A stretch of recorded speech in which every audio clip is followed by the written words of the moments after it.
Hello dear student, welcome back to Ejivale 2.0. അപ്പോൾ നമ്മുടെ +2 business studies exam കഴിഞ്ഞു. ഇനി നമുക്ക് അക്കൗണ്ടൻസി ഉണ്ട്, കമ്പ്യൂട്ടർ അപ്ലിക്കേഷൻസ് ഉണ്ട്, ഇക്കണോമിക്സ് ഉണ്ട്, ലാംഗ്വേജസ് ഉണ്ട് അല്ലേ. അപ്പോൾ എല്ലാ കുട്ടികളും എന്ത് ചെയ്യുക, നല്ല രീതിയിൽ പഠിക്കാം. അപ്പോൾ നമ്മൾ ഇന്നത്തെ വീഡിയോ ഒരുപാട് റിക്വസ്റ്റഡ് ചെയ്ത വീഡിയോ ആണ്. അതായത് ചാപ്റ്റർ വൈസ് ആയിട്ടുള്ള ഇമ്പോർട്ടൻസ് കമ്പ്യൂട്ടർ അപ്ലിക്കേഷൻ. നമ്മൾ ആദ്യമേ വീഡിയോ അക്കൗണ്ടൻസിക്കാണെങ്കിലും ബിസിനസ്സിനാണെങ്കിലും ഒക്കെ ഇടുമ്പോൾ ഇവരാദ്യം വന്ന് ചോദിക്കുക കമ്പ്യൂട്ടർ അപ്ലിക്കേഷൻ്റെയും കൂടി വീഡിയോ ഇടും മിസ് എന്നാണ്. അപ്പോൾ അവർക്ക് വേണ്ടിയിട്ടുള്ള വീഡിയോ ആണ് നമ്മൾ ചെയ്യാൻ പോകുന്നത്. അതിന് മുന്നേ ആയിട്ട് നമ്മുടെ ചാനൽ ആദ്യമായിട്ടാണ് നിങ്ങൾ കാണുന്നത് എങ്കിൽ ലൈക്ക് ചെയ്യുക, ഷെയർ ചെയ്യുക, സബ്സ്ക്രൈബ് ചെയ്യുക, നിങ്ങളെ ഫ്രണ്ട്സിനൊക്കെ ഒന്ന് അയച്ചു കൊടുക്കുക. ദെൻ വേറൊരു കാര്യം കൂടി നിങ്ങളോട് പറയാനായിട്ടുണ്ട്. നമ്മൾ ഒരുപാട് എൻക്വയറീസ് വന്നത് പ്രമാണിച്ചിട്ട് നമ്മൾ എന്ത് വിചാരിച്ചിട്ടുണ്ട്, ഒരു 50 ഡേയ്സിൻ്റെ ക്രാഷ് ബാച്ച് സ്റ്റാർട്ട് ചെയ്യാൻ തുടങ്ങുന്നു ഫോർ ഫൈനൽ എക്സാം പ്രിപ്പറേഷൻ. മാർച്ചിൽ ഫൈനൽ എക്സാമിന് വേണ്ടിയിട്ടാണ് നമ്മൾ ആ 50 ഡേയ്സിൻ്റെ ക്രാഷ് കോഴ്സ് എന്ന് പറയുമ്പോൾ നമ്മുടേതായ മെയിൻ സബ്ജക്റ്റുകൾ ബിസിനസ്, അക്കൗണ്ടൻസി, ഇക്കണോമിക്സ്, അതിൽ കൂടെ നമ്മുടെ ലാംഗ്വേജ് ഇംഗ്ലീഷ്, 4 സബ്ജക്റ്റുകളാണ് നമ്മൾ ക്രാഷ് കോഴ്സിനായിട്ട് മെയിനായിട്ട് ഉദ്ദേശിക്കുന്നത്. അപ്പോൾ അതിൻ്റെ ഡീറ്റെയിൽസൊക്കെ നമ്മൾ പിന്നീട് അറിയിക്കും. ജനുവരി മന്ത് ആകുമ്പോൾ നമ്മൾ ക്ലാസ്സുകൾ സ്റ്റാർട്ട് ചെയ്യും. അതുകൊണ്ട് തന്നെ ഇൻട്രസ്റ്റഡ് പീപ്പിളിന് നമ്മൾ നമ്മുടെ കോൺടാക്ട് ഡീറ്റെയിൽസ് ഡിസ്ക്രിപ്ഷൻ ബോക്സിൽ കൊടുക്കുന്നുണ്ട്. അതിലേക്ക് മെസ്സേജ് അയച്ച് കോൺടാക്ട് ചെയ്യാം കേട്ടോ. ഓക്കെ ഡിയർ സ്റ്റുഡൻറ്റ്, അപ്പോൾ നമുക്ക് വീഡിയോയിലേക്ക് കിടക്കാം.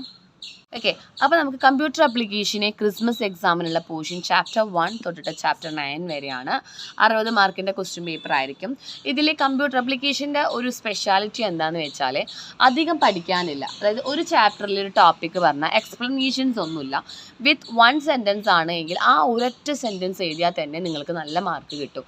എക്സാമ്പിൾസ് ലിസ്റ്റ് ചെയ്യാൻ പറഞ്ഞാൽ ജസ്റ്റ് ലിസ്റ്റ് ഔട്ട് ചെയ്താൽ മതി. അല്ലാണ്ട് എക്സ്പ്ലനേഷൻ ബിസിനസ് സ്റ്റഡീസ്, ഇക്കണോമിക്സ് ഒക്കെ പോലെ നിങ്ങൾക്ക് എക്സ്പ്ലെയിൻ ചെയ്ത് ഉണ്ടാക്കി എഴുതാനായിട്ടുള്ളതൊന്നും തന്നെ കമ്പ്യൂട്ടർ അപ്ലിക്കേഷൻ ഇല്ല. അതുകൊണ്ട് തന്നെ ഓരോ ചാപ്റ്റേഴ്സും നിങ്ങൾക്ക് പറഞ്ഞ് പഠിക്കുമ്പോൾ വേഗം കവർ ചെയ്യാനായിട്ട് സാധിക്കും. ഒപ്പം നിങ്ങളെ ടെക്സ്റ്റ് ബുക്കിനോടൊപ്പം നിങ്ങൾ വല്ല ഷോർട്ട് നോട്ടുകളോ അല്ലെങ്കിൽ PDF ഫയൽസുകളോ കൂടുതൽ ഹെൽപ്ഫുൾ ആയിരിക്കും എന്ന് എനിക്ക് തോന്നുന്നു. അപ്പോൾ ചാപ്റ്റർ നമ്പർ 1 നമ്മൾ റിവ്യൂ ഓഫ് പ്രോഗ്രാമിംഗ് ആണ്. ഈ ഒരു ചാപ്റ്ററിൽ 10 മാർക്കിൻ്റെ വെയിറ്റേജസ് ആണ് നമുക്ക് കാണാൻ കഴിയും. നിങ്ങളിവിടെ പഠിക്കേണ്ടത് types of modifiers in C++. നമ്മൾ +1 പഠിച്ചതിൻ്റെ ഒരു കണ്ടിന്യൂഷൻ തന്നെയാണ്. C++നെ കുറിച്ചിട്ടാണ്. ടോക്കൺസ് ഏതൊക്കെയാണ്, ഫണ്ടമെൻ്റൽ ഡാറ്റ ടൈപ്സ് ഏതൊക്കെയാണ്, നെസ്റ്റഡ് ലൂപ്പ് എന്താണ്, list out the modifiers in C++, then operations, different types of operators എങ്ങനെയാണ്, ഇതൊക്കെയാണ് ഈ ഒരു ചാപ്റ്ററിൽ നിന്ന് പഠിക്കേണ്ടത്. അപ്പോൾ ഇവിടെ നിങ്ങൾ പഠിക്കുമ്പോൾ മെയിൻലി എങ്ങനെ ശ്രദ്ധിക്കേണ്ടതെന്ന് വെച്ചിട്ടുണ്ടെങ്കിൽ നമ്മളിപ്പോൾ എന്താ പറയുക, ടോക്കൺസും കീവേഡ്സുകളൊക്കെ ഏതൊക്കെയാണെന്ന് ചോദിച്ചാൽ ജസ്റ്റ് അതിൻ്റെ ആ ഒരു സെൻറ്റൻസ് മാത്രം മതി. അല്ലാതെ നമ്മളതിനെ എക്സ്പ്ലെയിൻ ചെയ്ത് കൊടുക്കേണ്ട കാര്യമൊന്നുമില്ല. നമ്മൾ ഓരോ എന്താ പറയുക ടോക്കൺസ് ചെയ്താൽ ലിസ്റ്റ് ഔട്ട് ചെയ്യുക. അല്ലെങ്കിൽ നമ്മൾ ഓരോ ഈ ഓപ്പറേറ്റേഴ്സൊക്കെ ചോദിച്ചിട്ടുണ്ടെങ്കിൽ നമ്മൾ ഓപ്പറേറ്റേഴ്സൊക്കെ ഒന്ന് ലിസ്റ്റ് ഔട്ട് ചെയ്ത് ഡാറ്റ ടൈപ്സ് ചോദിച്ചു. ഇപ്പോൾ C++ൽ ഡാറ്റ ടൈപ്സ് ചോദിച്ചിട്ടുണ്ടെങ്കിൽ ഫണ്ടമെൻ്റൽ ഡാറ്റ ടൈപ്സ് ഏതൊക്കെയാണ് അതൊക്കെ ഒന്ന് ജസ്റ്റ് ഒന്ന് ലിസ്റ്റ് ഔട്ട് ചെയ്താൽ ഇൻറ്റഗ്രൽ, ചാർ, ഇൻറ്റ്, ഫ്ലോട്ടിങ് ഡാറ്റ ടൈപ്പ് എന്നൊക്കെ പറഞ്ഞു ചെയ്താൽ. ഇപ്പോൾ ഓപ്പറേറ്റേഴ്സ് എന്ന് ചോദിച്ചാൽ എന്താണ് ഓപ്പറേറ്റേഴ്സ് എന്ന് വെച്ചാൽ നമുക്ക് ഏതെങ്കിലും ഒരു ഓപ്പറേറ്റേഴ്സ് 4-5 എണ്ണം ബൈനറി ഓപ്പറേറ്റേഴ്സ് ആണ്. എല്ലാത്തിനും 1 മാർക്ക് ക്വസ്റ്റ്യൻസ് മാത്രം, 1 സെൻറ്റൻസ് അത് മതി. അല്ലാതെ അത് എക്സ്പ്ലെയിൻ ചെയ്തിരുന്ന് ഇങ്ങനെ ടൈം കളഞ്ഞ് പഠിക്കേണ്ട ആവശ്യമൊന്നുമില്ല കേട്ടോ. Okay, then second chapter. ഇപ്പോൾ ഇത്രയാണ് ഫസ്റ്റ് ചാപ്റ്ററിൽ നിങ്ങൾ മെയിനായിട്ട് പഠിക്കേണ്ടത്. സെക്കൻഡ് ചാപ്റ്ററാണ് അറേ ഡിക്ലറേഷൻ. ഇവിടെ 6 മാർക്കിൻ്റെ ചോദ്യമാണ് നമുക്ക് പഠിക്കാൻ. ഇവിടെ മെയിനായിട്ട് നിങ്ങൾ എന്താണ് അറേ, അതിൻ്റെ ഡിക്ലെയർ ചെയ്യാൻ പഠിക്കണം. അറേ ഇപ്പോൾ ഇന്ന ടോപ്പിക്കാണ്, നമ്മൾ എക്സാമ്പിൾ പോലെ നിങ്ങൾ അറേ ഡിക്ലെയർ ചെയ്യേണ്ടത് എങ്ങനെയാണെന്ന് അറിയണം. Then traversal with examples, then gets and puts functions ഏതൊക്കെയാണ്, അത് തമ്മിലുള്ള ഡിഫറൻസും ഒന്ന് എക്സ്പ്ലെയിൻ ചെയ്ത് കാണിച്ചു കൊടുക്കാം കേട്ടോ. ദെൻ തേർഡ് ചാപ്റ്ററിലേക്ക് നമ്മൾ കടക്കുകയാണ്. തേർഡ് ചാപ്റ്ററിലേക്ക് കടക്കുമ്പോൾ നമുക്ക് 8 മാർക്കിൻ്റെ ക്വസ്റ്റ്യൻസ് ആണ് നമുക്കിവിടെ കാണുന്നത്. അതായത് ക്വസ്റ്റ്യൻ പേപ്പറിൽ നമുക്ക് നോക്കുമ്പോൾ 8 മാർക്കിൻ്റെ ചോദ്യമെങ്കിലും നമുക്ക് എക്സ്പെക്റ്റ് ചെയ്യാം.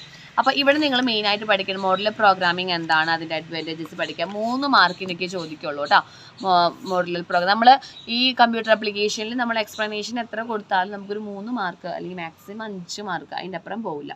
നമ്മുടെ എന്താ പറയുക, അത് പ്രത്യേകം ശ്രദ്ധിക്കുക. ദെൻ 2 മെത്തേഡ്സ് ഓഫ് ഫംഗ്ഷൻ കോൾസും അതിൻ്റെ 3 ഡിഫറൻസസ് പഠിക്കുക.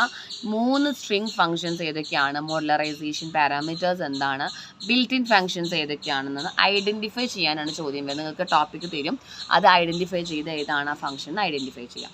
ഇത്രയാണ് നമ്മുടെ ഫങ്ഷൻസ് എന്ന് പറഞ്ഞ ചാപ്റ്ററിൽ നിന്ന് പഠിക്കാനുള്ളത്. ദെൻ അടുത്ത ചാപ്റ്ററിലേക്ക് കടക്കുമ്പോൾ chapter number 4 web technology. Web ടെക്നോളജിയിൽ നമുക്ക് 11 മാർക്കിൻ്റെ ടോപ്പിക്ക് എടുക്കുന്നുണ്ട്. അത്യാവശ്യം നന്നായി പഠിക്കാനായിട്ടുണ്ട്. അതായത് static web page and dynamic web page differences 3 മാർക്കിന് ചോദിക്കാം. ക്ലയൻറ്റ് സൈഡ് സ്ക്രിപ്റ്റിംഗ് ലാംഗ്വേജും സെർവർ സൈഡ് സ്ക്രിപ്റ്റിംഗ് ലാംഗ്വേജും എഗെയിൻ 3 മാർക്കിന് ചോദിക്കാം. കുറച്ച് പോർട്ട് നമ്പേഴ്സ് ഏതൊക്കെയാണ് നിങ്ങൾ അറിഞ്ഞിരിക്കുക. SMTP FTPയുടെ 2021 ആണ്, HTTPS 443 ആണ്, DNS 53 ആണെന്നൊക്കെ നിങ്ങൾ പോർട്ട് നമ്പേഴ്സ് പഠിക്കുക. ഇത് 2 മാർക്കിന് ചോദിക്കാവുന്ന ക്വസ്റ്റൻ ആണ്. ഏതെങ്കിലും 2 സെർവർ സൈഡ് സ്ക്രിപ്റ്റിംഗ് ലാംഗ്വേജസ് ഒന്ന് ലിസ്റ്റ് ഔട്ട് ചെയ്യുക, അതുപോലെ എക്സ്പ്ലെയിൻ ചെയ്യുക. എക്സ്പ്ലെയിൻ എന്ന് പറയുമ്പോൾ നിങ്ങൾ അതിൻ്റെ ഫുൾ സെൻറ്റൻസിൽ എഴുതുക, അത്രയാണ്. ദെൻ ടാഗ്സ് ഇൻ HTML ഏതൊക്കെയാണ് different tags, attributes of font and body ടാഗ്സുകൾ ഏതെങ്കിലും 3 empty ടാഗുകൾ. ഇങ്ങനെയാണ് നമുക്ക് ഈ ഒരു ചാപ്റ്ററിൽ. ഇപ്പോൾ ഇതിൽ നിങ്ങൾ നോക്കുമ്പോൾ എല്ലാം കുറേശ്ശെ ഉള്ളൂ എങ്കിലും അത്യാവശ്യം ഇമ്പോർട്ടൻ്റ് ആയ ടോപ്പിക്കുകളുണ്ട് കേട്ടോ. ദെൻ അടുത്ത chapter number 5 web designing using HTML. അതിൻ്റെ ഒരു കണ്ടിന്യൂഷൻ തന്നെയാണ്. അത്യാവശ്യം നല്ല മാർക്കിൻ്റെ ഒരു 9 മാർക്കിൻ്റെ ഒക്കെ വെയിറ്റേജ് കിടക്കുന്നുണ്ട്. ഇവിടെ ഞങ്ങൾ കൂടുതലും പഠിക്കേണ്ടത് ഓരോ ടാഗുകളിനെ കുറിച്ചിട്ടാണ്. HTML ടാഗ്, ടേബിൾ ടാഗും അതിൻ്റെ ആട്രിബ്യൂട്ടും അറിഞ്ഞിരിക്കണം. ദെൻ ഫോം ടാഗ് കുറിച്ചിട്ട്, ഇൻപുട്ട് ടാഗിൻ്റെ കുറിച്ചിട്ട്, പിന്നെ ലിസ്റ്റ് ഇൻ HTML നമ്മൾ യൂസ് ചെയ്യുന്ന different types of list, essential tags four creating A table.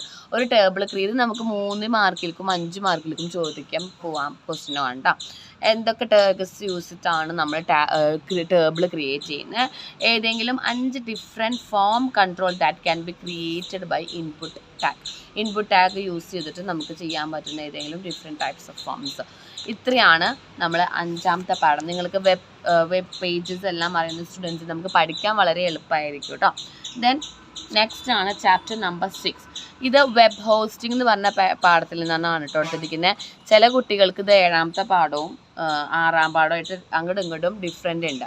അപ്പോൾ ഈ ഒരു പാഠത്തിൽ നിങ്ങൾ പഠിക്കാനായിട്ടുള്ളത് വെബ് ഹോസ്റ്റിംഗ് എന്താണ്, അതിൻ്റെ 3 ടൈപ്പ്, ഷെയർഡ്, ഡെഡിക്കേറ്റഡ്, VPS. അത് പഠിക്കുക. 5 വിർച്വലൈസേഷൻ സോഫ്റ്റ്വെയർസ് ഏതൊക്കെയാണ്, web hosting, different types of web hosting ഏതിനാണ് സ്യൂട്ടബിൾ ആവുക. ഇപ്പോൾ ഇന്നൊരു സ്കൂൾ ആണ്, അപ്പോൾ അവിടെ എന്ത് വേണം.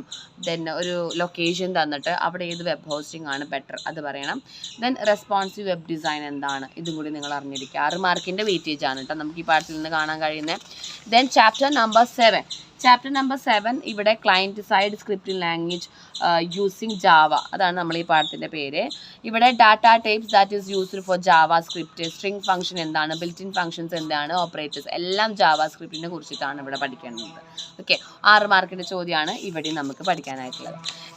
ദെൻ 8 ചാപ്റ്ററിലേക്ക് കടക്കുമ്പോൾ DBMS ആണ്, ഡാറ്റാബേസ് മാനേജ്മെൻറ്റ് സിസ്റ്റം. 11 മാർക്കിൻ്റെ ഇമ്പോർട്ടൻസ് ആണ് അവിടെ എടുക്കുന്ന വെയിറ്റേജസ് ഉള്ളത്. ആദ്യമായിട്ട് എന്താണ് DBMS, അതിൻ്റെ ഫുൾ ഫോം അറിയണം. ഡാറ്റാബേസ് മാനേജ്മെൻറ്റ് സിസ്റ്റം, അതിൻ്റെ അഡ്വാൻറ്റേജസ് പഠിക്കുക. കമ്പോണൻസ് ഓഫ് DBMS, ഇതൊക്കെ നമുക്ക് 3 മാർക്കിൻ്റെ ക്വസ്റ്റ്യൻ ആയിട്ട് പോകും. Then classification of database users പഠിക്കുക. Fundamental operators in relational algebra 3 മാർക്കിൽ പോവാം. എന്താണ് ഡാറ്റ റിഡൻഡൻസി 2 മാർക്സിന് ചോദിക്കാം.